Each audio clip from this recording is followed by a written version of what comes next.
I'm good. How are you? I'm good. May I know how about you? About your background? Where are you working? Yeah, of course. I'm currently located in the Bahamas, which is near Florida, USA. So I'm Okay, on the same time zone with that. I come from a hospitality background, education wise, but now I do completely different stuff. I am working in a venture capital firm, and we do analyze the early stage startups, and then we analyze their financial health too, to figure out if it's a good fit for us or not. So in my current role, 80% role is really to figure out how the founders are, how is the competitive market, what is the idea like, is this idea going to be really working? But then 20% is also figuring out their financial health and if it is a viable business or not. So since I don't come from accounting background at the moment, I don't have solid understanding, and every time I have to rely on my colleague who come from a solid accounts background. But I do eventually want to be independent and do this myself. okay, good, good. And you are you Indian? Ji, ma'am, I'm from Rajasthan. Okay, okay, from Rajasthan. Okay, good to see you. And should we start from the basics? Yeah, you honestly, with your experience, you tell me what should I do. As I don't come from accounting background, can we simply jump in and start talking about these three financial documents and learn them on a high level, and I can understand them, how to analyze and how to find inconsistencies and how to see if they would talk to each other, and like these three, how they talk to each other. But if you think that's not viable if I don't have some basics. It's really on you to guide me. How should I go about it? Okay, do you know the basic accounting terms like what is capital, what are assets, what are liabilities, and how do we treat income and losses and all these terms, and how do we pass the journal entries by following the rules of the accounting, like rules of debit and credit? Yeah, those rules are out of the stadium. I don't know, but what is asset? What are the liabilities? What is the capital gain? What's the revenue? What's the gross margin? Like, I do know those terms on a high level because I've been seeing these documents. But yeah, if you would talk about the accounting ledger entries, like nothing. I don't know any of that. So Okay. do if I don't know if I need them or not. I don't have to build these statements currently from the scratch. Of course, I know that if I know how to build them from scratch, then I'll have a super understanding. But that Yeah, may be a proper accounting lesson of a year in and out, or I don't know, 6 months. So I'll have to see. Maybe do initially learn on a high level about these three documents, and then slowly dive into it. Start from the top and go bottom, or start from bottom and go to top. I don't know the answer. we should start from the bottom and then we should proceed in order. So I have written some accounting terms here. If you are able to see the screen. Yes, I can. Okay, so assets are there. Like these are the resources owned by the business which provide future economic benefits to the firm, like plant and machinery, furniture, and land and building, and cash, bank balance, inventory, debtors, bills, trade receivables, all these are known as the assets. So further, they are divided like non-current assets and current assets. If you are having some idea about that. No, I don't know what is non-current versus current asset. Okay, so non-current assets and current assets. See, the assets which can be converted into cash within a year, within the 12 months, those are known as the current assets, which are easily convertible into cash. within the period of 12 months. Like you can take an example, stock, or you can say inventory or debtors. Are you familiar with the term debtor? You must be, I think. Mm, I was about to ask, if you can brief me on that.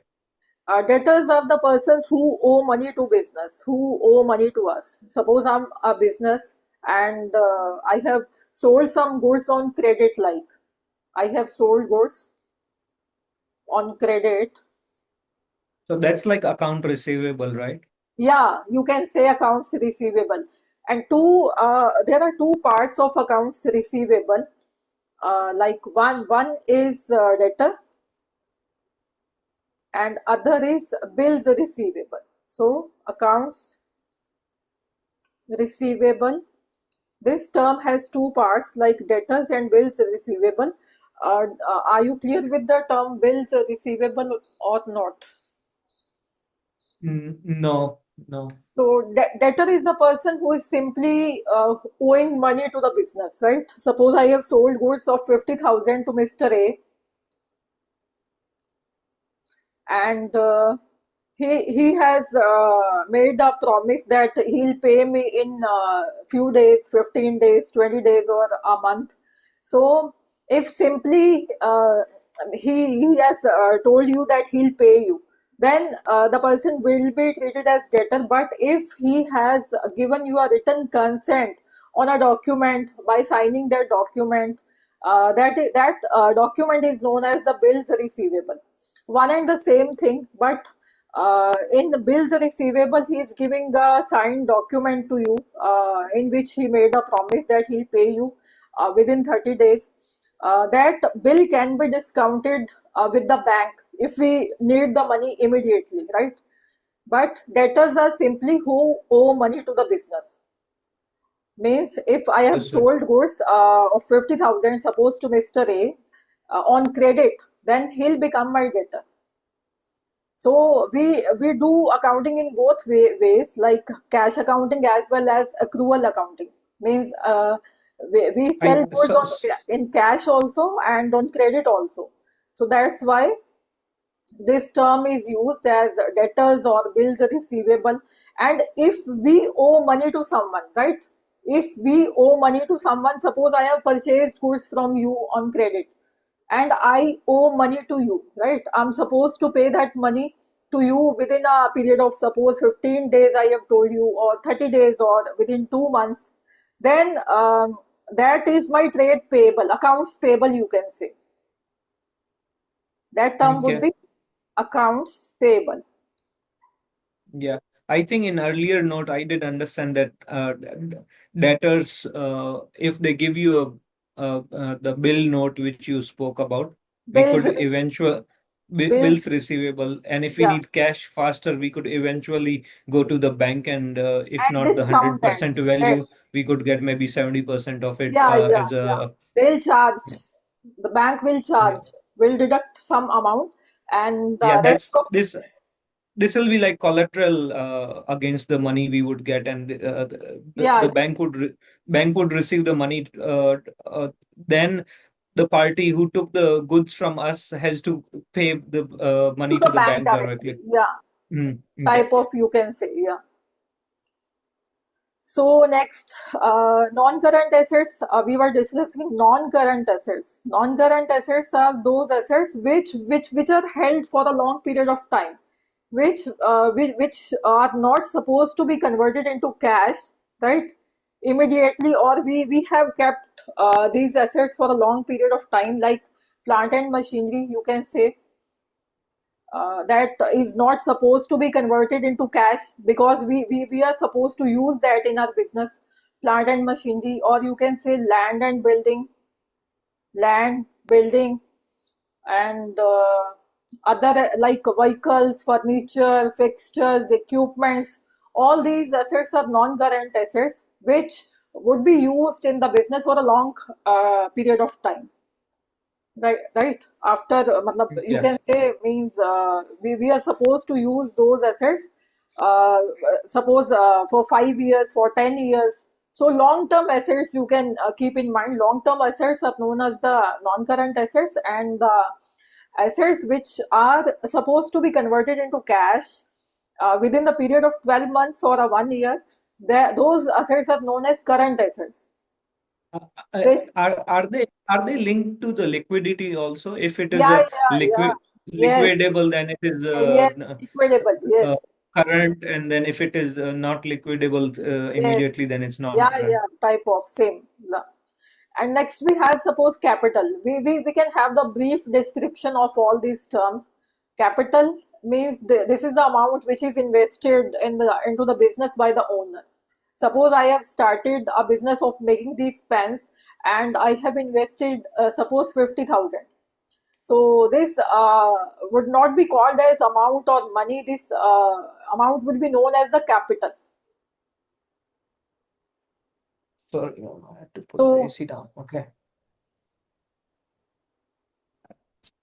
So further we'll understand the liabilities as well, but for the brief description I'll give here also. Capital is the internal liability. Internal liability of what? Business. Because we need to understand the principles also on the basis of which we do accounting, right? That's known as GAAP, generally accepted accounting principles, in which various rules and principles are given, like business is separate entity, business is separate, owner is separate, going concern concept would be there, and other all concepts would be there that are supposed to be learned before doing starting the accounting. But that would be something boring in the first class. That's why I have started with these terms, and we'll understand the rules of debit and credit. But Yeah, of course. there are some Is principles on the basis of which we do accounting. So as I was saying here that capital is the internal liability of the business. On what basis we can say this, that capital is the liability or internal liability of the business? It's the liability of the business towards the owner, because I suppose I was saying that I have started a business of making pants. I have invested 50,000. That 50,000 would be my capital, but that becomes the liability of the business, that the business is supposed to pay back that capital to me. So that's how it becomes the internal liability of the business. There are two types of mainly liabilities: internal liabilities as well as external liabilities, outside liabilities, you can say. So, this is the only liability which is known as the internal liability of the business. Other all the liabilities are external liabilities, means the business owes to outsiders. Like, suppose we have taken a bank loan, right? Bank loan we have taken, and we are supposed to repay that bank loan to the bank after a suppose period of 5 years, 10 years. That would be my external liability, or you can say the outside liability. Or another example you can take here, like trade payables, in which we can include creditors, right? Trade payables, we just discussed this term a few seconds earlier. Trade payables, the amount which a business owe to someone. Suppose I have purchased something on credit from you, so you will become my creditor, to whom I'll pay amount after some time, after 15 days, 20 days. So trade payables also, further they are divided into like creditors and bills payable. Like same we have discussed, like accounts receivable. So this is the same term if we are supposed to pay to someone, like we have purchased something on credit, or we have suppose taken a loan, that becomes my liability. So liabilities again, like assets, there are of two types: non-current liabilities and current liabilities. So how we can bifurcate liabilities? Non-current liabilities and current liabilities. So what are non-current liabilities?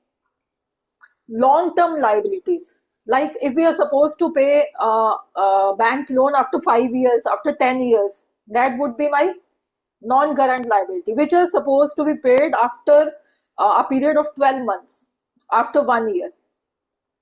Or if I'm supposed to pay my liabilities within the period of 12 months, within the period of 1 year, those liabilities would be treated as the current liabilities. Like you can say creditors or any outstanding expenses, like we have not paid salaries.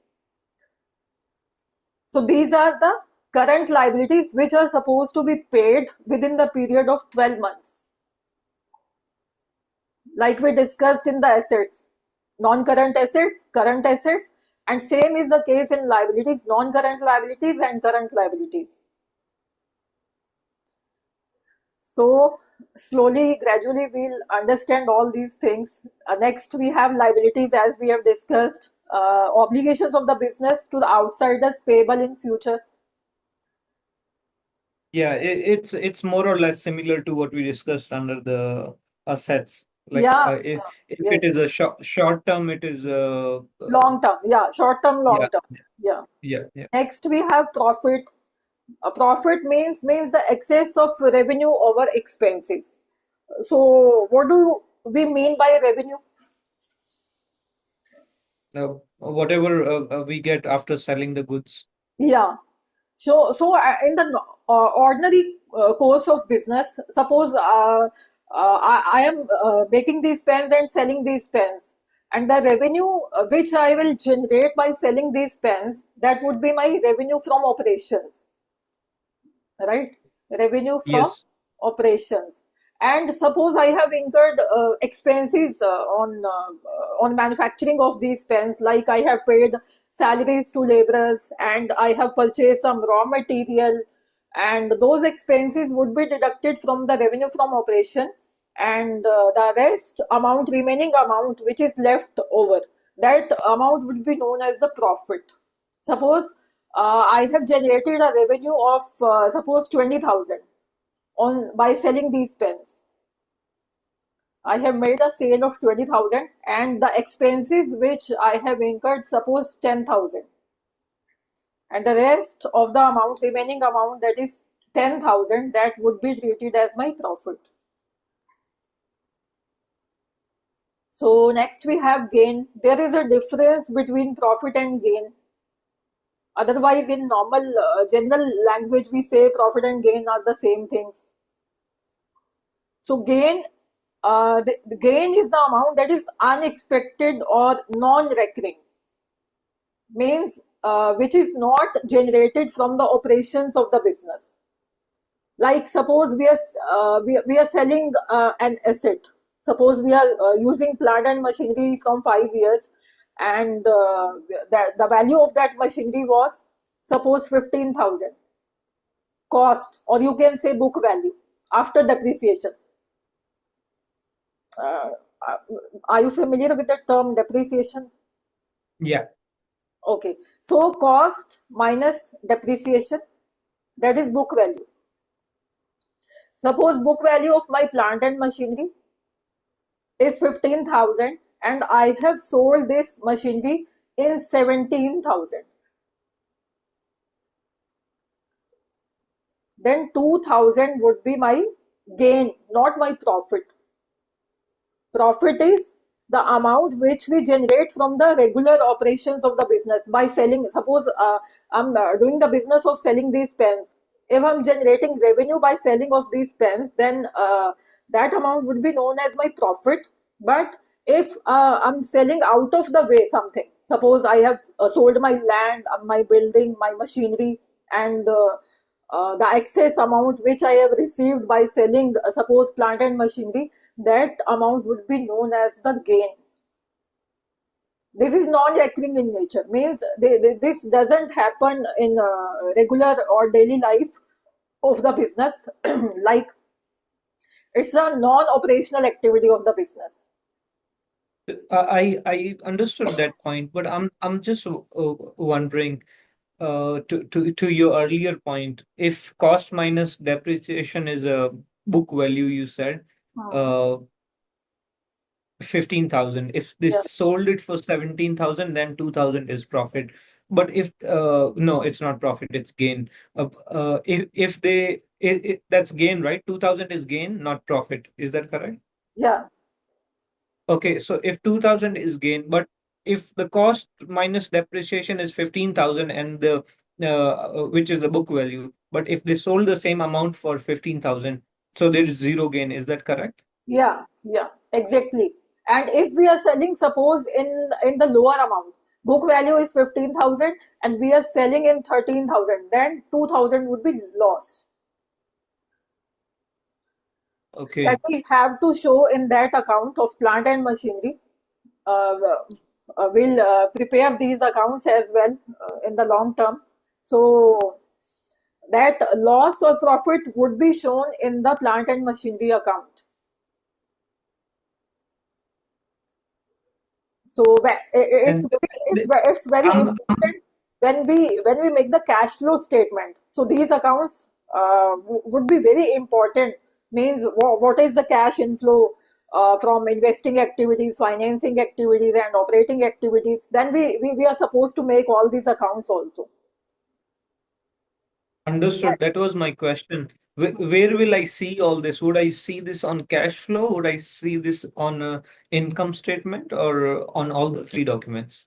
Okay, so in balance sheet we present all the assets and liabilities and capital. Assets, liabilities, and capital, or you can say if you are making a balance sheet of company, you will say share capital, right? Share capital. These three things would be shown in the balance sheet because this shows the financial position or financial health of the business. Then we are supposed to make a balance sheet in which we show assets, liabilities, and capital, and all other things like expenses of the business, incomes of the business, from the operations of the business. All these are shown represented in the income statement or profit and loss account. All expenses and incomes. And by showing all expenses and income in trading account and profit and loss account, we calculate gross profit and net profit from there. And that net profit would be transferred in the balance sheet, which would be added in the capital. So this is a sequence in which, first of all, we'll pass the journal entries. Then we'll do the ledger posting. All accounts would be prepared separately, like salaries account and rent account and suppose owners account and assets account, liabilities account. All those accounts would be balanced, and then a statement would be prepared like trial balance to check whether we have done the ledger posting correctly or not. Then income statement would be prepared, then afterwards balance sheet lastly. Understood. Journal entries would be presented in the ledger accounts. They will go in the ledger accounts, and the balance of ledger accounts will go in TB, trial balance. And then income statement will be prepared, in which will show all the expenses of the business and all the incomes, from which will calculate the net profit. What is the net profit of the business? That net profit will go in the balance sheet, which will be added into the capital. Then at the last, it must agree, balance sheet must agree, must tally both sides. Yeah, it should be balanced. Yeah, yeah. Yeah. So next we have receipts.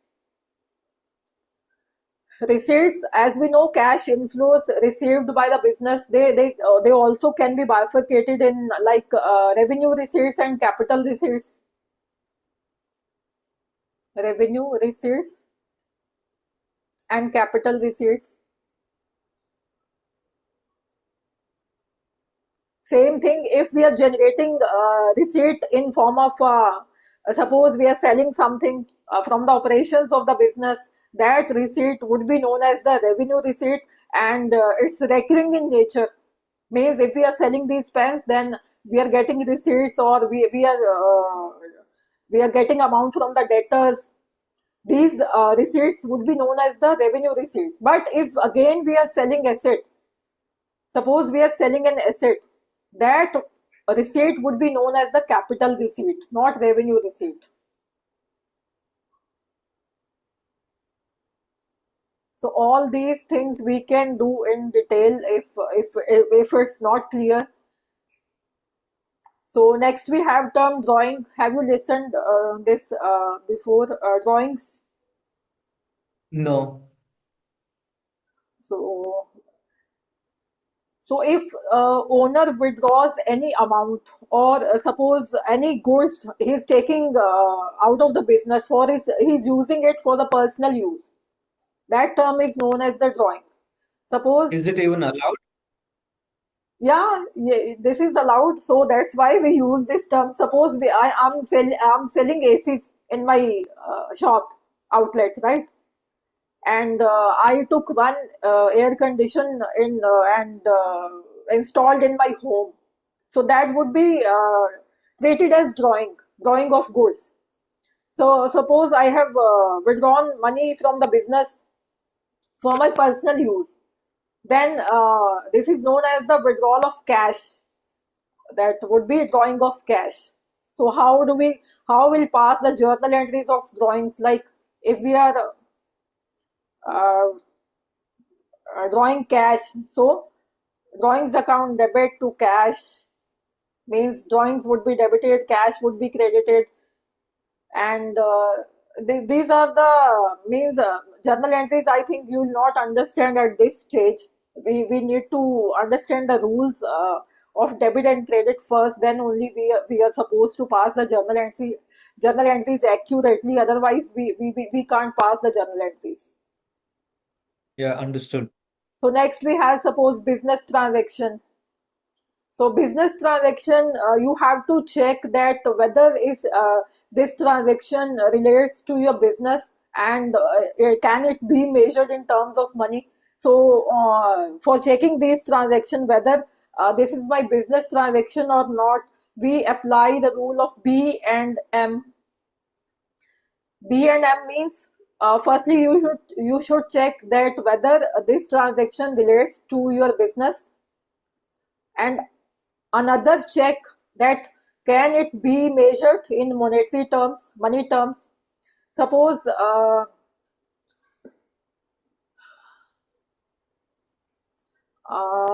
okay, appointment of a manager. We have appointed a manager in our business.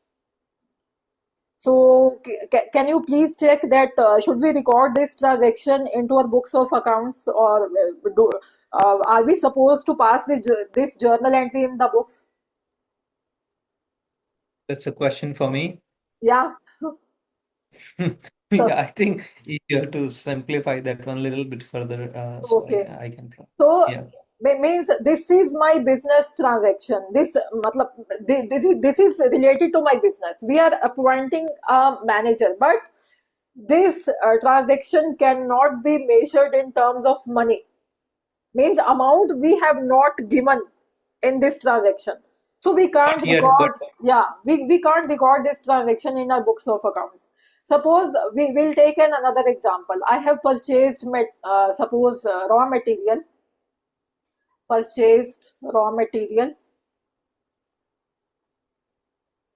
of suppose 2000. I'll go back to the last example you gave about the manager hiring, right? Yeah, but If if amount was if missing there. of course, but if we gave a signing bonus to the manager, maybe it goes in the books. But we gave him nothing. We just signed a contract for him Yes, to come. yes. Okay. So if I have purchased a raw material, suppose I'll pass this journal entry in my books of account. Why? Because this is my business transaction. This is related to my business, as well as we can measure this transaction in terms of money as well. Amount is present here.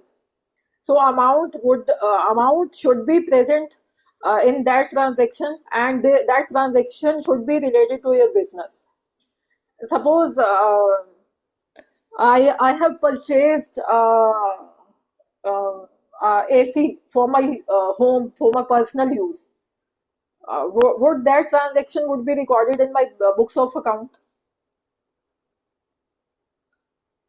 You purchase from the company or completely separate? No, no, it's separate. I have purchased from somewhere. Yeah, then it has nothing to do with the company though. Yeah, so that's why I'm saying we have to check whether this transaction is related to my business. So this is amount is present here, but this transaction is not related to my business. So this will not go in my books of account. That transaction Yeah. should relate to your business, as well as that transaction should be measurable in terms of money. Suppose Hmm. I have sold goods. I have sold these pens, sold goods for 20,000. So I have made a sale of the pens which I'm manufacturing. So this is business transaction, as well as I can measure this transaction in terms of money as well. So I'll record this transaction in my books of account. Yeah. So this is the meaning of the business transaction, an economic activity that can be measured in money and recorded. Next, we have current assets, as we discussed, that assets expected to be converted into cash within 1 year, suppose stock, debtors.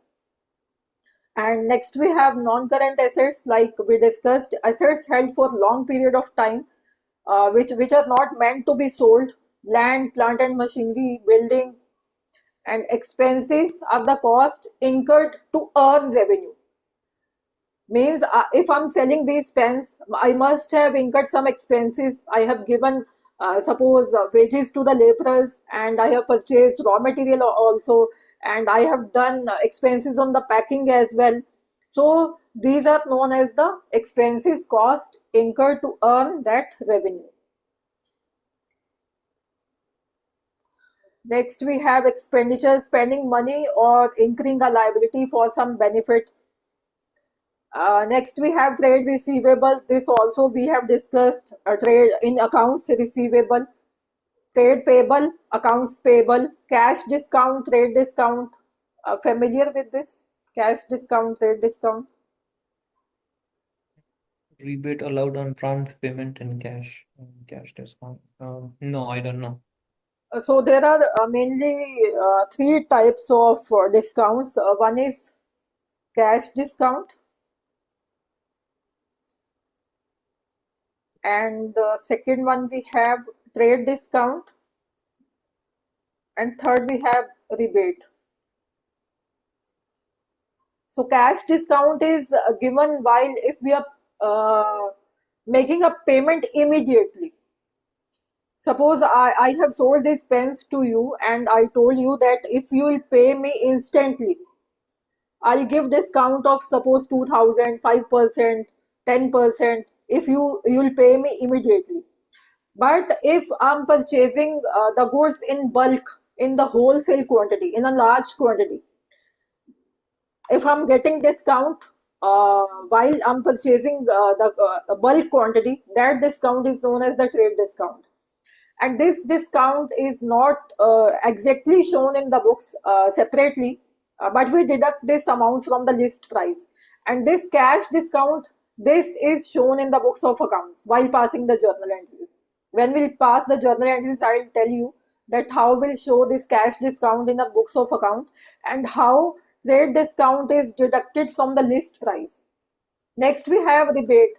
Suppose I have sold these pens to you, and you got some defected pens, and you asked me that some of your pens are defective. I told you that okay, you pay me less, suppose 2000, 3000, and keep the goods with you. That term is known as a rebate. Understood, ma'am. Give me one more example of cash discount. Yeah, cash discount. Suppose I have sold goods to you, sold goods. Suppose I have sold pens of 50,000, right? And you were supposed to pay me, suppose after we have discussed that you can pay me after 30 days. Otherwise, I told you that if you are paying me instantly, today only 50,000, then I'll give you, suppose 10% cash discount. Okay. So this would be journalized, like we will make a journal entry. Suppose if we are selling goods, so cash would be debited here because I'm receiving cash, my cash is increasing because cash is my asset. And whenever my assets increase, I'm supposed to debit that. That all things we'll discuss in the rules of debit and credit, that how we'll pass a journal entries. So cash account debit because you are paying me cash, like, okay. And I'll show in the debit discount allowed. Suppose 5,000 I have given discount to you, 5,000, and I'm receiving 25,000, and I'll credit you, Mr. Dinesh, 30,000. This is how I'll pass the journal entry. Why I have debited discount allowed here? If I'm giving discount to you, this would be my expense. So all the Yeah. expenses are debited always. So that's why I have debited. And cash, because cash is my asset is increasing. I'll show this how we'll treat all these assets, liabilities, if they increase, decrease, how we'll pass the journal entries. I'll tell you a shortcut of passing those journal entries. And because you were my debtor, and now I have decreased my debtor because my debtor is paying to me. This is how we'll show a cash discount. This is my cash discount that I have shown here in the journal entry. But on the same time, if I'm giving trade discount to you, I'll not show this discount to you. I'll deduct this discount from the list price, and I'll show the net amount. So next we have bad debts. We'll see two, three more terms. Then afterwards we can end the class. And so bad debts is the amount which is irrecoverable from the debtors. Suppose I have sold goods of 50,000 to you, and you owe money to me. You are supposed to pay me 50,000. But you said I don't have enough amount, 50,000. I'm in shortage of funds or whatever the scene is. You told me that you will pay only 40,000 to me. The rest of the amount, 10,000, that would be my bad debts. Bad And debts. we'll write it off, or it's a Yes, different. yes. We'll show the bad debts as expenses of the business. Bad debts debit. As we know, all expenses, losses are debited. So bad debts would be shown there, and debtors would be increased. Sorry, decreased. We'll decrease the debtors because those debtors became irrecoverable. So next we have balance sheet. Balance sheet is a statement in which we show, like we discussed, assets, liabilities, and capital. This is the financial position